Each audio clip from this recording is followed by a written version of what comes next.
Well, welcome Sagittarius. I'm Karen. This is Veronica's Dreams Coaching and Tarot. So this reading is for Sagittarius, Sun, Moon, Rising. We're going to do personal growth reading, and what we're going to do is take a look at, could be a situation, but we're looking at blocks, fears, strengths, what we don't see or what we're unaware of, and advice, and where it does lead as well. Um, I'm going to use the Echoes of Atlantis, and keep in mind,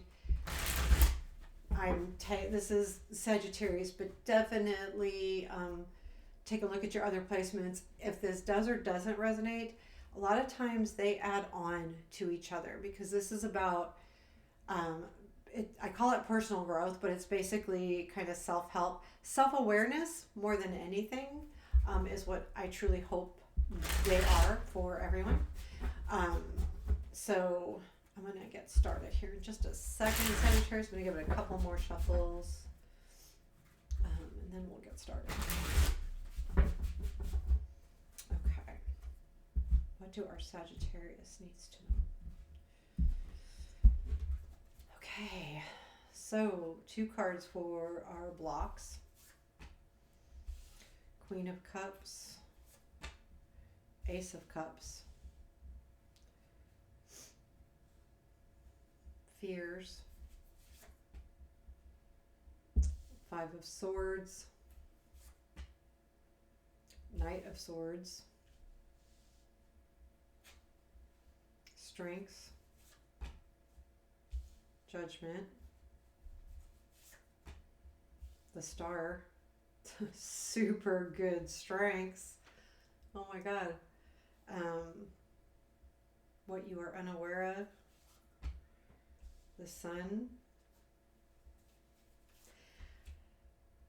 3 of Pentacles. That Sun made me feel so good. It was weird. So when I pull cards like that, I like to, if I have a deep feeling, I like to say it right away. I just felt really, like that. It was nice. So, advice. And where does this lead? I'm not going to tell you what the advice is. King of Swords.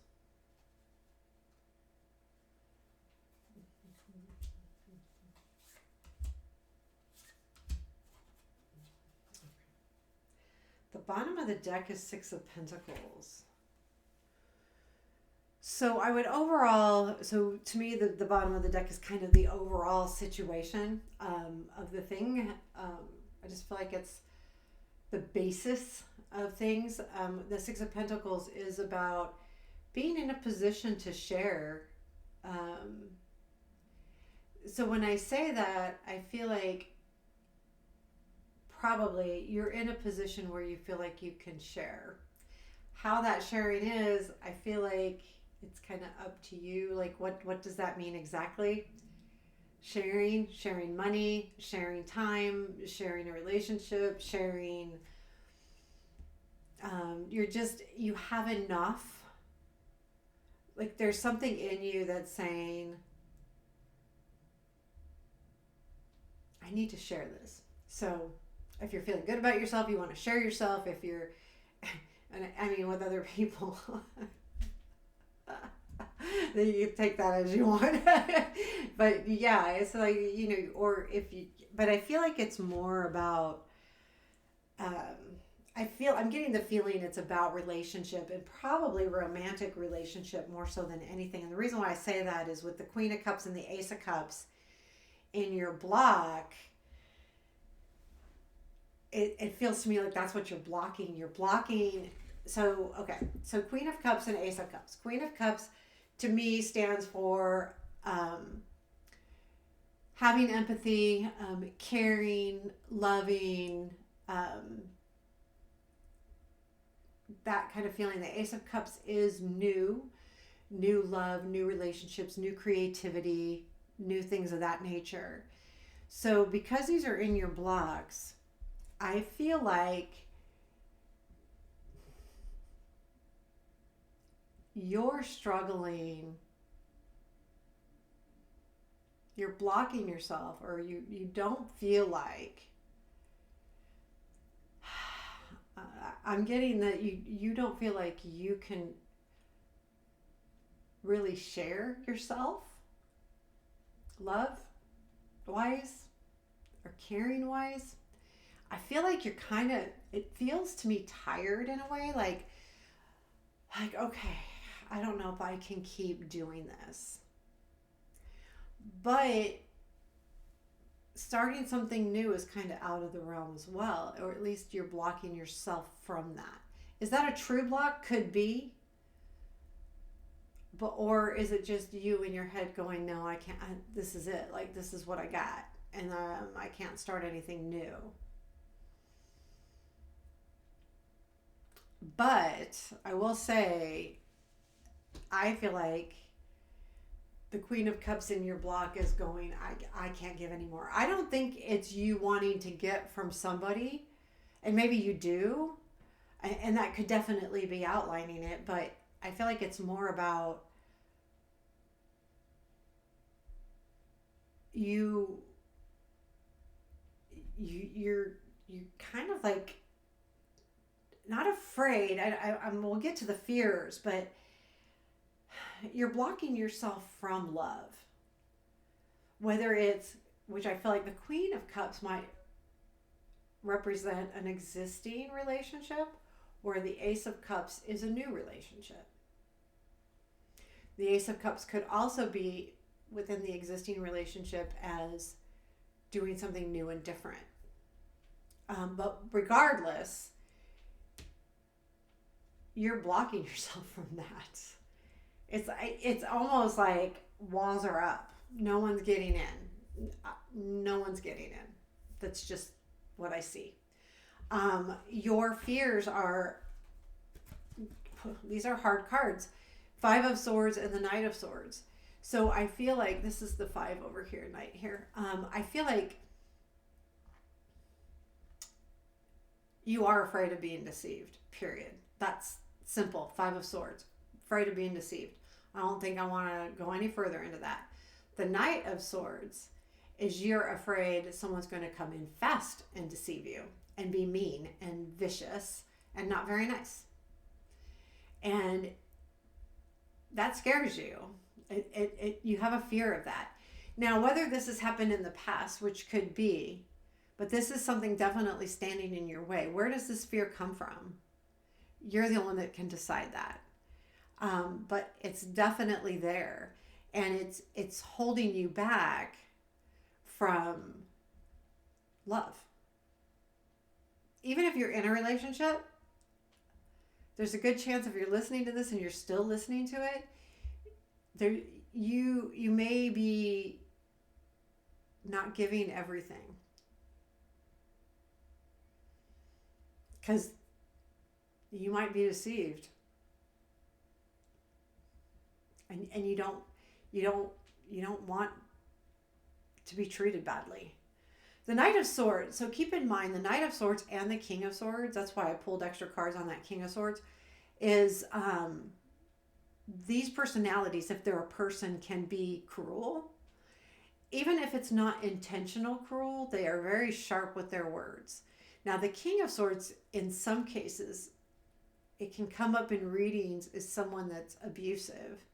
Now, I'm not going to read that, because that's when I'm doing one-on-ones. If I see that, I may talk about it. But when we're doing collective, I don't feel like that's a good thing to bring up. That's up to the people to notice or figure out on their own.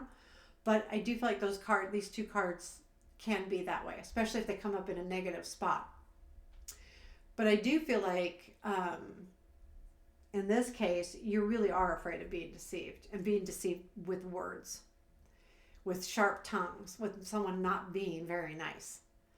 And again, I don't think it's like physical. I think it's spoken. And that's not helping. And that would make complete sense of why you're blocked from giving any more of yourself or starting something new. Now, this is really important, and this is something you probably, if you're into self-help or things like that, is something you really should meditate on or think about these strengths that you have, because these showing up in this position are to remind you, judgment, that you have the ability to come back. To come back. So think of the phoenix coming back out of the ashes. If you're hurt or in a bad, you have the ability to rejuvenate yourself and come back to life again. And then the star is a reminder. I feel like that the universe is overseeing you. I do. Now, I don't always feel that way with the star. The star to me is a very good card, and it's a huge card, but it's also a very spiritual card. And it's also a very universe type card. I feel like it as of the universe. And I feel like it's destiny too.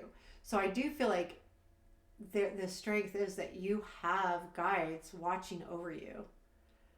I don't know. I'm getting that very strongly. And maybe some of you, you may not agree with that. But I'm getting it pretty strongly. So I would say it's definitely not just one person that this is going to resonate with. But most importantly, that's why I say meditate on them. Maybe you can find that connection with your higher self, or with, I like connecting with angels around me as much as I can. That's like what I go to or lean towards. Don't know if those are what helped me in my reading. I tell you, I don't know, but that's where I go to heal. When I meditate, I have a certain area where I go and meet up with as many angels as I can.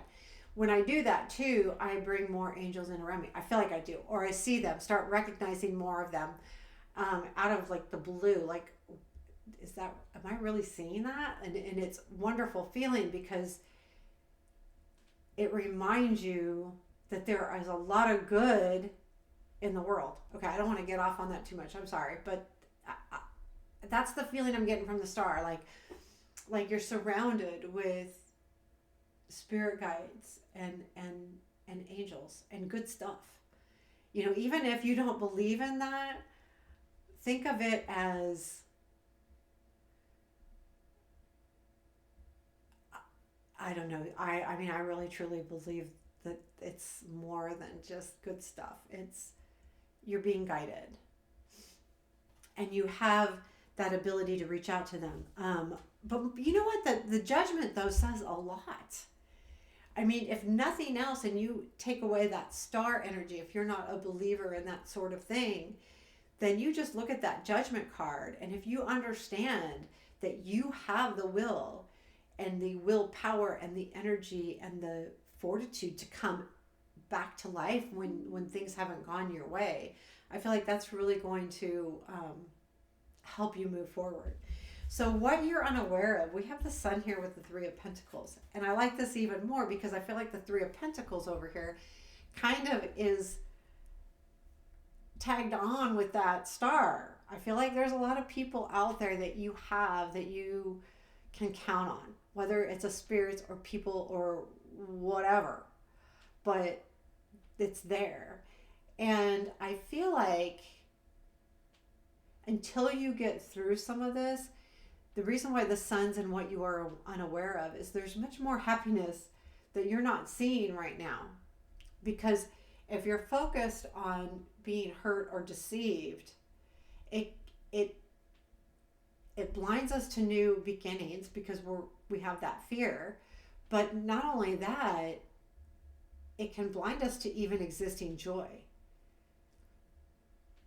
So keep that in mind, that there is a lot of things, I believe, happening that you can take with you that's joyful and happy and good. And that you need to count on those things, because this is what you're unaware of. You don't see this right now. Or you're choosing not to. It could be. I mean, it could be. But more importantly, you're just not. And it's important to look for that. Now, our advice is the Fool. And it's reminding you that sometimes you just gotta go do it. You just gotta do it. You gotta take that leap of faith and to go, you know what? Yeah, I may get hurt, but I have the judgment. I have resilience. I have staying power. I have comeback power. I can do this. I've done it before. Because if you don't take the chance, then you might not find anything. Might not. So where does this lead? It leads to the King of Swords, and I did pull some extra cards on this because I feel like that's more of you than someone else. It's Strength, Hierophant, and Page of Cups. And I think what this leads to, if you do the work, is your strength of commitment. The commitment that you've put in will help you with bringing in your strength and allow you to reach out and not just give love, but take love as well. The Page of Cups. The Hierophant is about our spiritual stuff. And I think if you work through that and work through the commitment part of it and know that you have the strength, then it leads to you being able to set your sights. I feel like this is going after what you want, setting your sights on something and really going after it. The King of Swords is the king, and yes, it's swords, and yes, I was talking about the King of Swords. I don't always see it as the way. I think in the Knight of Swords right here it is, but not in the King of Swords, not in this one. I feel like it's saying this isn't a person. This is you being able to have a clear view of where you need to go and what you need to do. And because it is clarified with these, it's leading you into being able to accept a new relationship if you so choose to. I mean, when I say if you so choose to, I don't want you just don't take anyone, you know. You know, I mean, you do you, but, you know, not necessarily accepting just the first person that offers. However, I do feel like there's an offer happening here, and that's the overall feeling I'm getting. So there you have it, Sagittarius. There is your personal growth reading. Please leave me a comment and hit the like button as well. They all help me. But I like to hear the comments because I just like to know if they're resonating. Thank you. Take care and have a beautiful day.